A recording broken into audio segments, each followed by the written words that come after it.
attack, and Roberts is through this time. He's got support outside for Williams as well. Williams will score for Wales. Second try. Murray. Sexton. A little dart from Johnny Sexton. And away he goes, and Sexton is into open country now. Sexton. The options out wide is Jamie Heaslip. What a pass from Sexton. Heaslip drops the shoulder. And is Heaslip going to get there? No. Oh, and Noel still going, and Noel to Mike Brown alongside him, and Mike Brown now full try, and Brown is in, and Emily finally have their second try. I think deep already, but the forward will do a little bit more. No, it's coming now. Weir for the victory. He's celebrating already. It is good, and Scotland have surely now won this match. Big tackle there. Derbyshire. Trimble will play on. Now chance here. Only inside the 22. Rob Kearney has to come across. Still going. It's going to be a try for Italy. Leonardo Santo. And look at that. 12 G's. Puts it behind half and he's scored the back.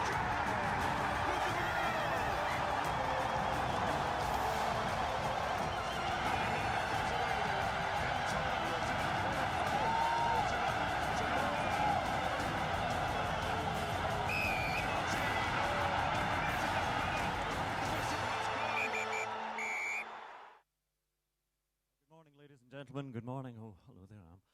What a fantastic championship it was last year, and we look forward to this year's RBS Six Nations with a real excitement, anticipation. Welcome to the Hurlingham Club, the now traditional venue in West London, as we look forward to the 2015 RBS Six Nations. Just a little bit of an explanation of the format.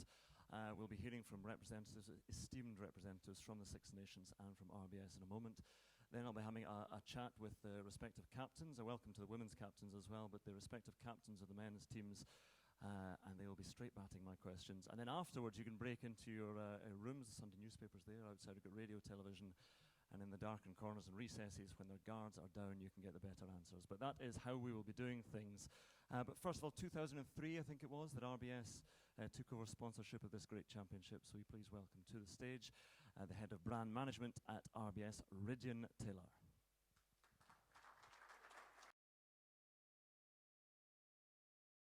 Thank you, Andrew, and good morning, everybody.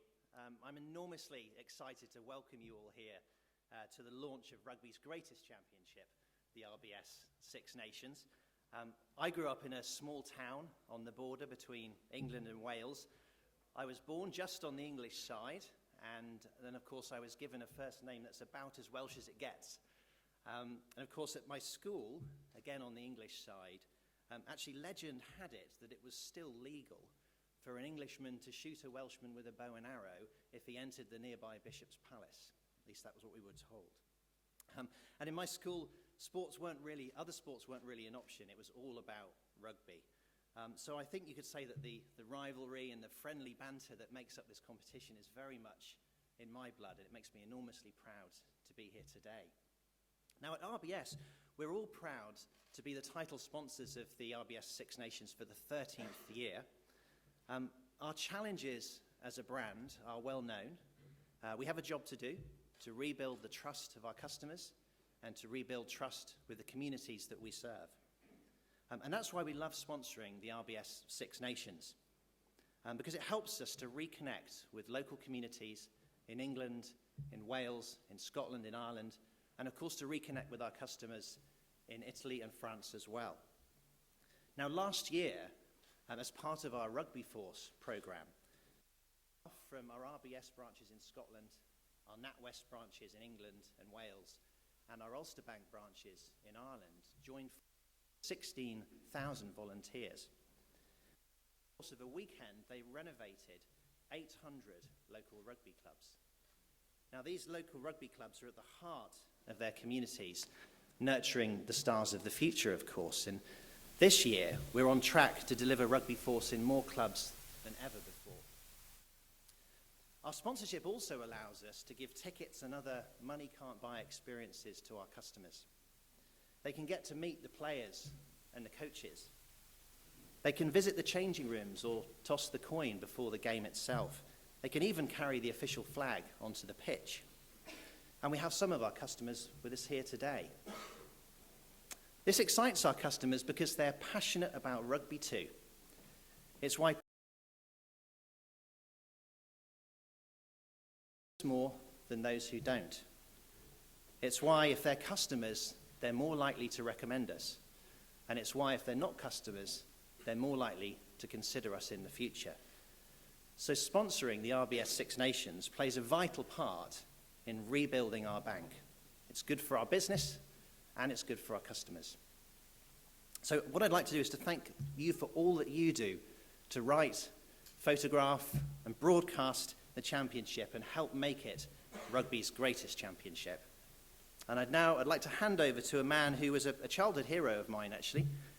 His visit to my school when I was younger inspired me to play more rugby, and the work that he does today continues to inspire the generations to come. So would you please welcome to the stage the chairman of the Six Nations, Bill Beaumont. Thank you.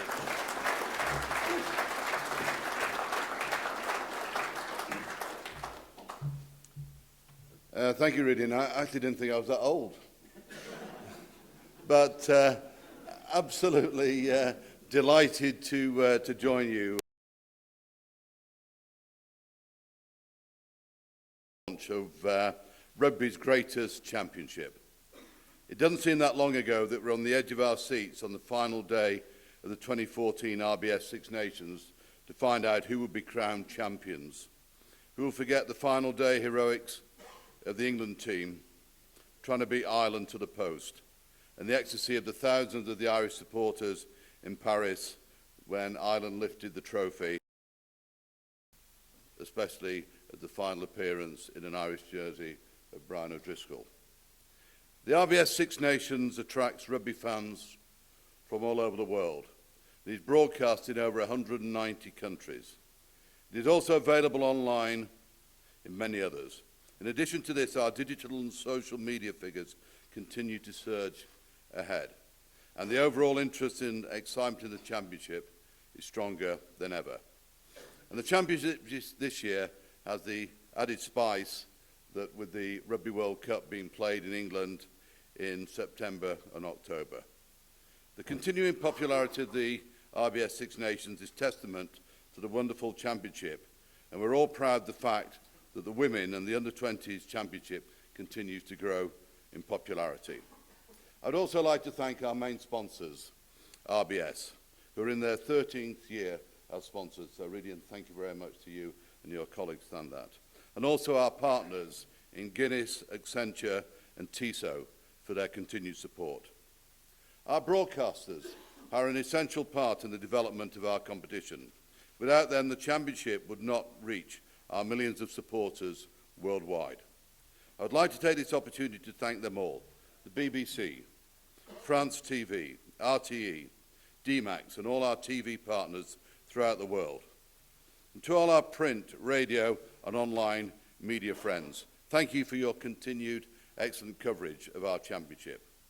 And also, thanks to our fans. I know there's quite a few here this morning, but to thank them for making the RBS Six Nations rugby's greatest championship. Best of luck to all of you involved. I look forward to catching up with you throughout the season and, of course, during this morning. I'd now like to hand back to Andrew, who will tell us all about the exciting new developments in this year's championship. Thank you very much indeed.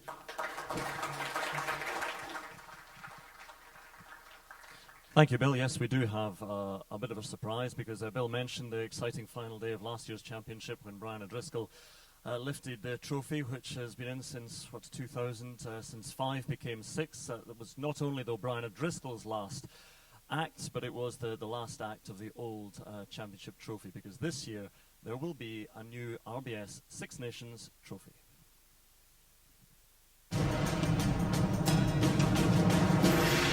Great atmosphere here today.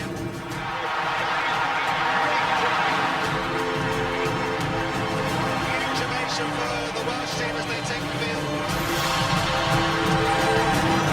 It's hanging on to the youth of Ireland comes away.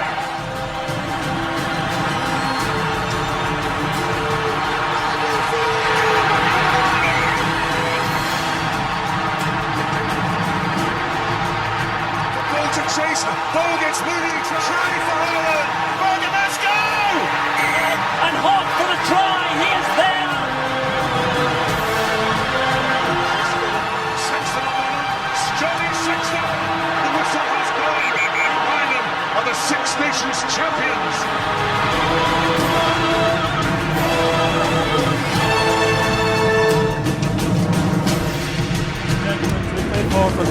time this year, the new RBS Six Nations Trophy.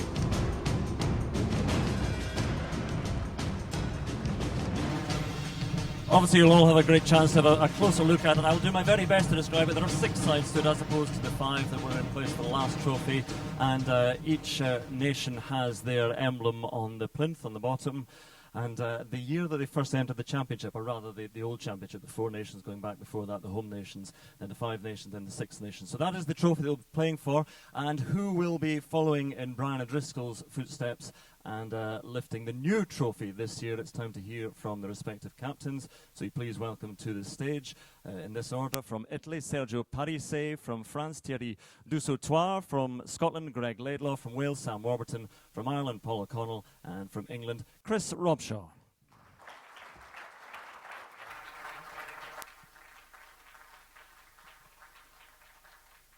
And when the music stops, you take a chair. Excellent. 6 enormously thighed men on tiny stools is never not funny, so gets us off to a good start. Anyway, I think we start, first of all, not with the first game, but it's the champion's prerogative to answer the first question. So, Paul, bookmakers are wise people. That's why they have enormous cars and every single advert on television at the moment. And you are the favourites going into this championship. Does that sit comfortably with you?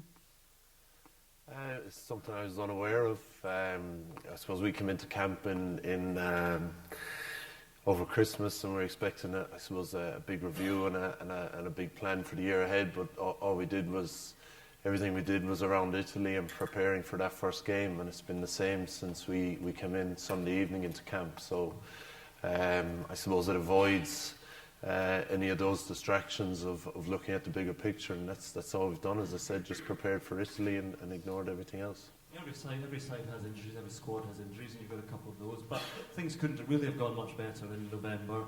There are a couple of very big wins, and up to 3rd in the world now. So things really are progressing well for Ireland.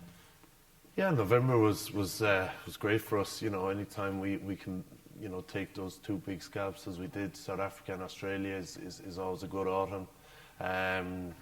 You know, disappointed with the way we finished the South African game.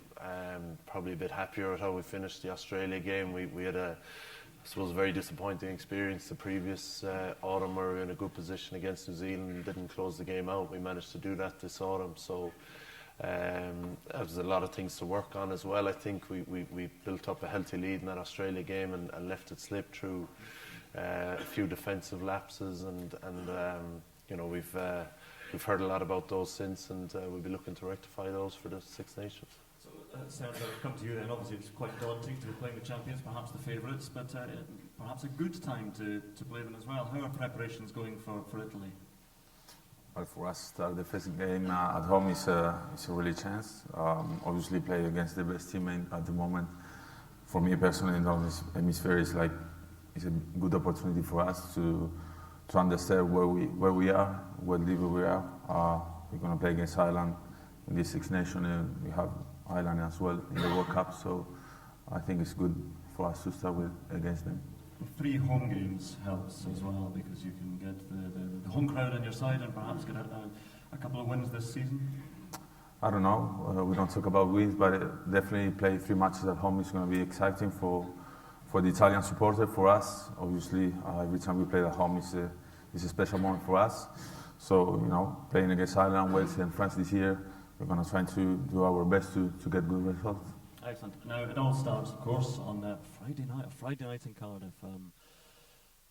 Looking forward to this one. So I sense you are. I mean, it's a huge way to kick things off.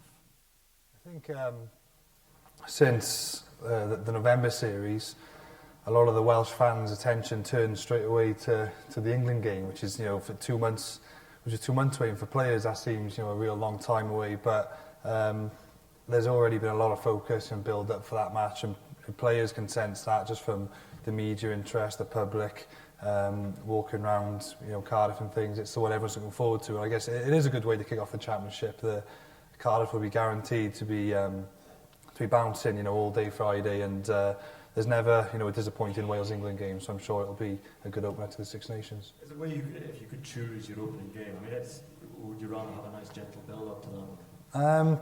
You know, it is being thrown straight into the deep end, you know, and I quite like that. all the guys here, you love playing the Six Nations. It's the highest profile tournament, you can play in the Northern Hemisphere. And to be playing England first step is, from a player's point of view, is brilliant. It's going to be one of the biggest games you're playing as a player. And for those guys involved and selected, it'll be a big milestone in their career. Chris, you would echo those thoughts? A nice way to start things. Yeah, exactly that. You look at all the games, no matter who you're playing, they're all massive games, and no matter when you play them, and that's the beauty of this tournament, isn't it? That every time you go out there on the weekend, that you do need to be at your best if you want to progress and hopefully do well. Going down to Cardiff is, of course, huge for England. It's one of the kind of terrific stadiums of world rugby, so it's a great place to go and play. Now, we talked about injuries, and obviously every squad, as we said, has a lot of injuries in modern rugby. But England at the moment, the list is growing a little bit. Do you have confidence that England have the strength and depth to cover a lot of positions at the moment? Yeah, like you said, we all go through stages where we have injuries, and every kind of country's got them at certain points, and whether we do or not, we're confident in our squad, in the guys we have in there, the 33 or 34, however many people it is at the moment, who are there. Guys are going to step in, waiting for this opportunity, and they're going to grab it with both hands, and hopefully we'll see that. What would be a satisfactory Six Nations for you in terms of results? I think every team here, of course, wants to go and win the tournament, don't they? But it's about taking it game by game, and you don't want to fall at the first hurdle. You want to make sure, hopefully, you get off to that winning start, and then hopefully go from there. But all attention is on that first game. Thierry, welcome. Start with Scotland, a match against Scotland. And obviously everybody's supporting it in that one there. But looking forward to that one, where do you think France stand at the moment? Because it's 5 years now since France won the Six Nations. Yeah, it's true that we haven't won the Six Nations since 2010, and it's true that the past years were quite difficult for us. So with a new generation, new players, it would be nice to just to enjoy this Six Nations. We have three games away, so I don't think we have so much pressure. We just have to still improve our rugby. We did nice stuff in November 2 against Australia and Fiji, but it would be nice to continue with Argentina, but was not the case. So with the first game against Scotland, we're going to be a great game with a lot of intensity. I think that it's a good opportunity for us. Yeah, I mean, you've done so much in rugby, for World Player of the Year and World Cup finals. Have you still got the excitement, the hunger for another Six Nations? Does it still get you excited? Well, I think the RBS Six Nations is something really special for the guys who are here and all the players who in Europe who dream to play for the nation. We have been raised watching these games, so it's I don't know how we say it in English, but rendezvous of the North Hemisphere team. So we have to be ready for this game. Meeting. Degree in French. That's all I remember. Greg, last but by no means least, there's certainly excitement in the Scottish squad, not least because there's a feeling that points can be scored now via tries rather than by your amazing boots. So there is a sense of optimism for Scotland at the moment.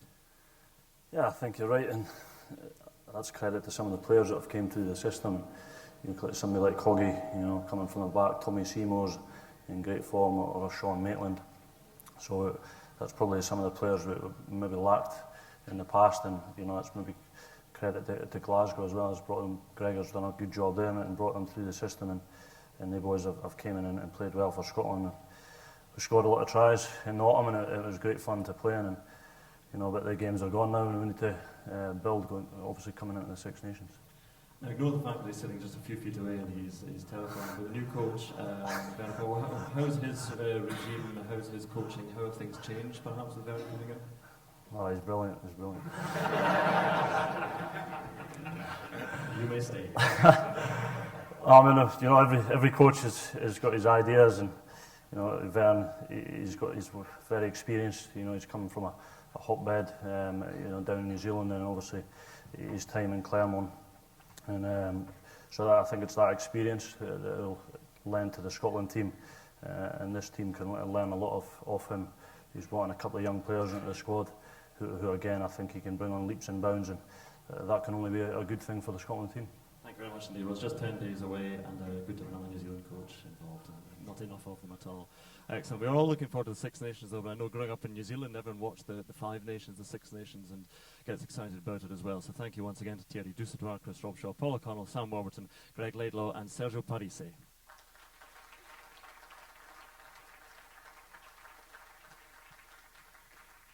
That concludes the formal introduction, but again, as we said earlier, it's a chance for all of you in the media to speak to them individually, the coaches and the captains, and the women's captains as well. We look forward to both championships and the Under-20 championships as well. We've got the trophies up here for you, and the new trophy, of course, the new RBS Six Nations trophy. But enjoy the rest of the day speaking and getting some insights, and again, we look forward to what will be a wonderful 2015 RBS Six Nations. Thank you very much.